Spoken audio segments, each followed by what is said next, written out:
This is what happens when man comes in the system, and this is what happens when we go back to bringing back Eden and creating the natural way that God intended it. We get asked a lot, what if I already have an existing yard? How do I put in a food forest? I get the ring here.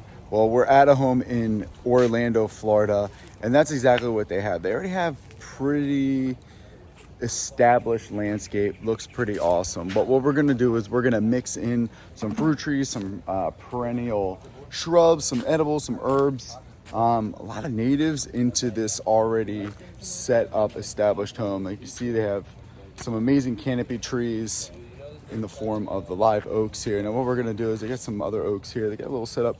We're gonna take a couple of these out. We're gonna put in some loquats there. If you're not familiar with the loquat, they are fantastic, beautiful evergreen. They have very delicious. This is the future, guys. These rings, very delicious fruits. They're fantastic. I also have a creek that goes through, so this is pretty awesome. So we're gonna put in some loquats there. We're gonna pop starfruit right here. Again, starfruit is another fantastic fruit, and if you can take a look, they're very prolific. They fruit several times a year. So as these homeowners come right out of their house, you just grab a starfruit right on the go. So they have these like little shrub oaks. We're gonna take a lot of these guys out. We're gonna pop an avocado there.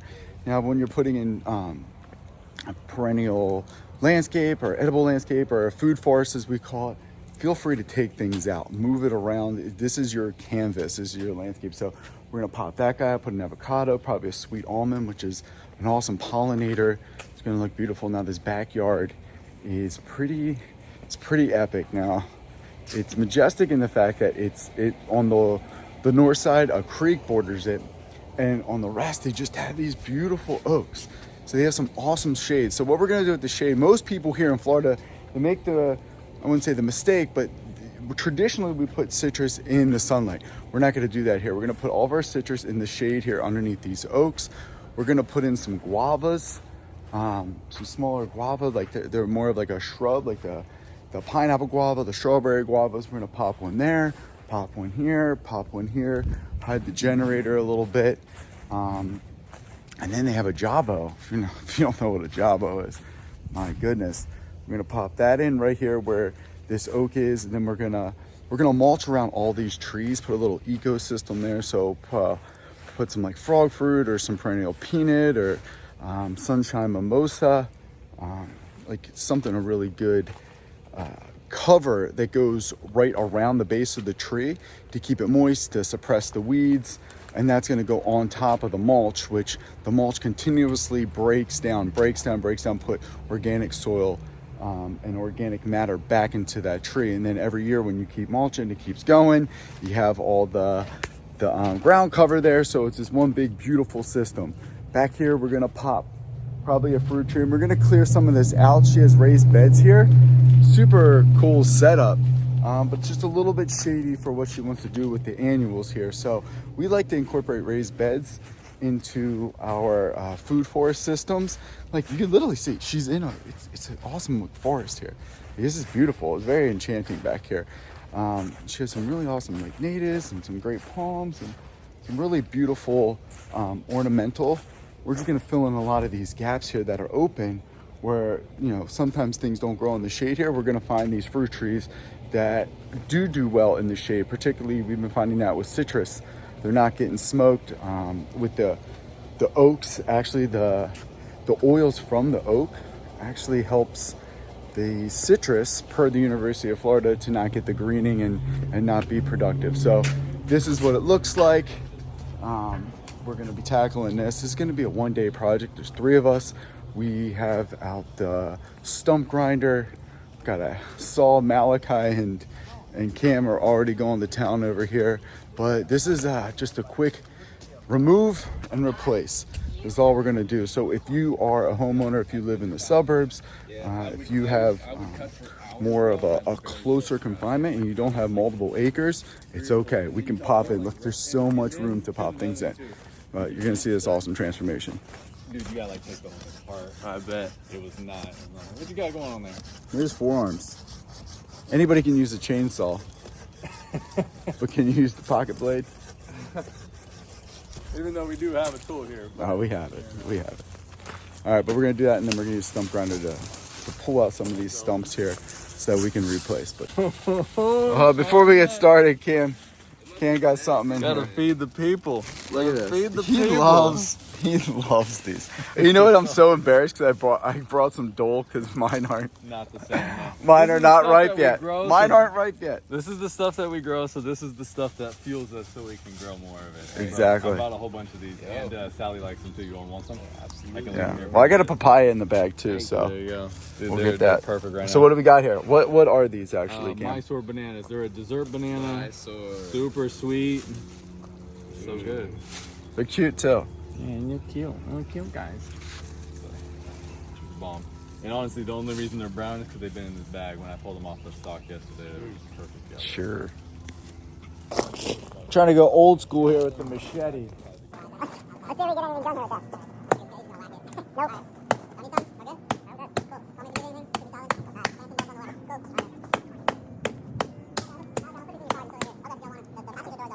Alright. Not gonna work.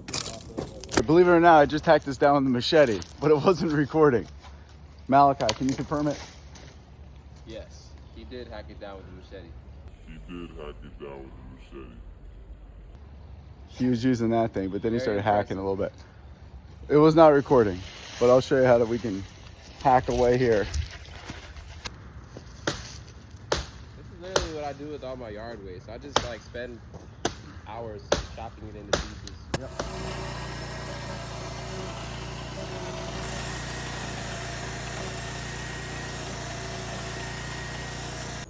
We want to dig out the holes where we're going to put the fruit trees about 1.5 times as deep and twice as wide. That's where the citrus is going to go. Here's where we're going to throw in the guavas. We want to loosen up the dirt all around there so when Cam gets here with the plants, we can literally just drop them right in. All right, look who it is. Uncle Cam just rolled up. Plant daddy. Planting daddy. I don't know if I'm planting daddy, but Yeah, there you go. Things are getting weird here.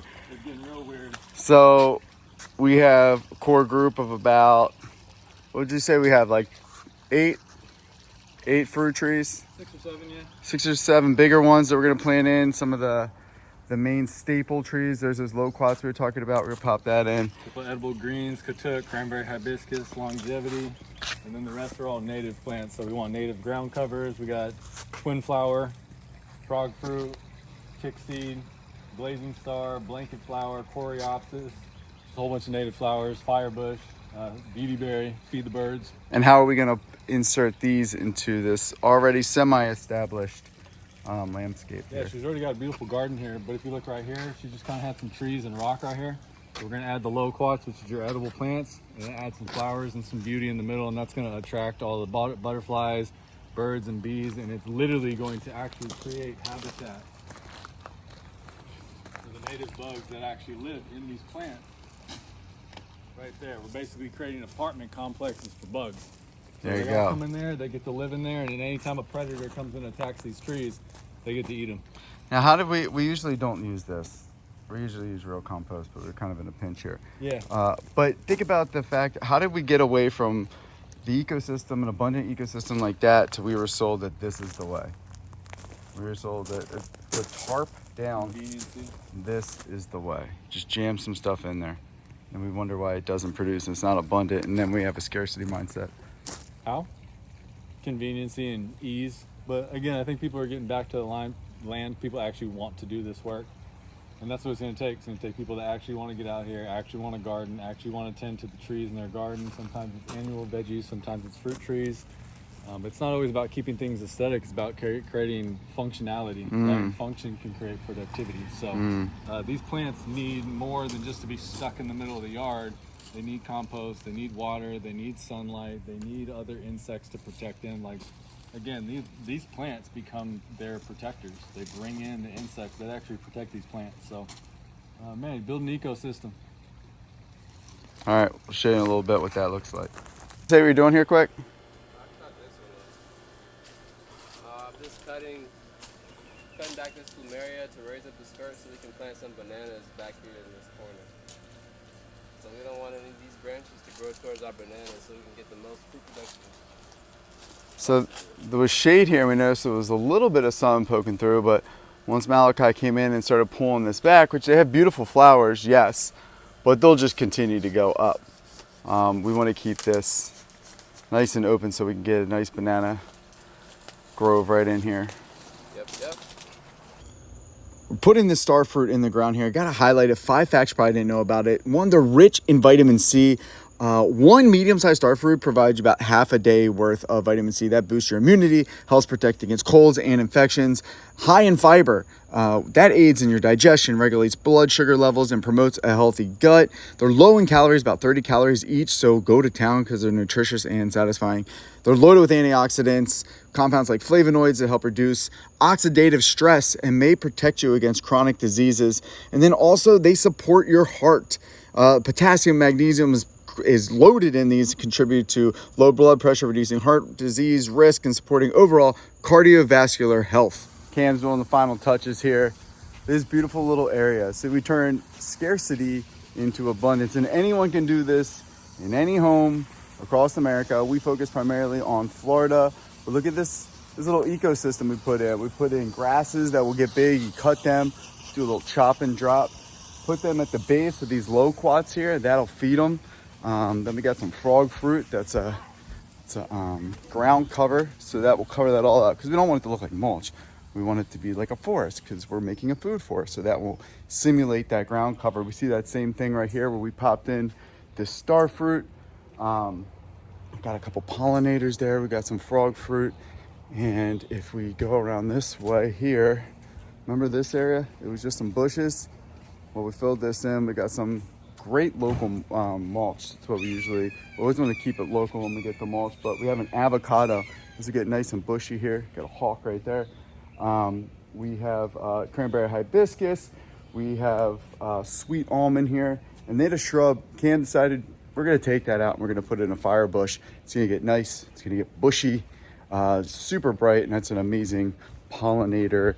And when I say pollinator, I mean that attracts things that pollinate fruit trees that need pollinated. So you have a male fruit tree, sometimes you have female, sometimes hermaphrodite, but it'll pollinate those flowers, and then that's when you get the fruit. Got in a Cattleya guava here, some people call it strawberry guava. Got some flowers and ground cover, popped in some more of these real pretty pollinators here. We got what is this, a lemon guava there? Lemon guava, pineapple guava. See, this is cool too because that will block that generator that they have right here. But look how pretty this area is. It's gonna pull in a ton of pollinators. One of my favorite trees, very underrated, is a jabuticaba. Jabuticaba. We got one right here. This actually, it looks like when the tree gets big, it'll have gumball drop fruits that grow actually right on the bark. You just pop it off and eat it. They're awesome. Now here's this area that we had before. Malachi cleared a lot of this out. We popped in a couple bananas. Cam did some irrigation. We set that up, cleared this out so we can get some more sun coming in. Those bananas are gonna rip, and of course we put a papaya in here because, well, we love papaya. So got a papaya there, another pollinator. And this is something interesting that we've been doing. We learned this from a couple other guys, like Pete Canaris is real big on this over at Green Dreams, but we've been putting our citrus underneath the oak trees. Apparently it's something with the oils from the oak trees that are keeping a lot of these citrus from wilting, and they're just producing better. Greening's a big thing here in Florida, which is totally different than what we would normally think of Florida oranges, but keeping them out of the light, a little bit more of the dapple shade. We have katuk here. If you haven't had katuk, it's just awesome. You just walk by, grab that. It's right next to the putting green, so man's an athlete, he's gonna stay nice and fit. But look, we already got blooms down here with the Meyer lemon. I got an interesting area back here. This is everything that we cut down. We chopped it, we dropped it right back here. We threw a line that's all gonna break down nicely, and we put mulch everywhere except for this area. And the reason why we did that is because there's gonna be so much leaves coming down from this oak that's just gonna pile up. You already see it starting to happen. It's gonna be a natural mulch that comes down. And then we got one more final lemon right here. This is a Persian lemon, or a Persian lime, excuse me. And that's gonna fill out real nice. So as they walk in, they can grab limes. And putting over here, it's gonna be real pretty when you come around the corner You see that lemon, that thing's gonna be producing heavy. You're gonna have the guavas, you just walk by and pop. Now the idea of the food forest is that we simulate a forest. You don't have to take everything down, you just plug and play. And this is how nature works. No more annuals. We do the perennials. Everything just goes right in. You walk by, you grab it, you eat it. This was a one-day job, the three of us, to do this. It was hot out, it's a lot of work. Cam got the irrigation going. He's an irrigation pro. So they got the barrels here, they're composting, they're rain harvesting here. So that is the beginning of an urban food forest. We're gonna do a couple more phases. This is phase 1, but this is what abundance looks like. We already have the neighbors. Every time it's like a neighbor comes over with their dog and they act like they're like, oh, hi, we never actually met, but they've been here for like 20 years and they're just trying to see what's going on. Sometimes it might be an HOA person, but we just talk. We just go, hey, here, try this. Have you done this? What's up? And usually the Grow Food shirt starts a conversation too, but it's gonna fill in real nice. And the homeowner, this place came with the turf. She's like, hey, slowly, can we start cutting out this turf and start adding more fruit trees? So that's the idea. It's abundant over scarcity mindset. This is what we do here at Bring Back Eden, putting in food forests all over Florida. And this could be your backyard. Whether you have turf or not, let's get rid of that. Let's get rid of grass. What do we call people who have grass? The grass hole. That's the classic move right there. But anyway, thanks for joining us. Stay tuned, we have more videos coming up. Let's bring back Eden. One other thing, God is so good and so abundant. That's man. This is what happens when man comes in the system, and this is what happens when we go back to bringing back Eden and creating the natural way that God intended it. By the way, all these like stuff that we put in, this is your pharmacy back here.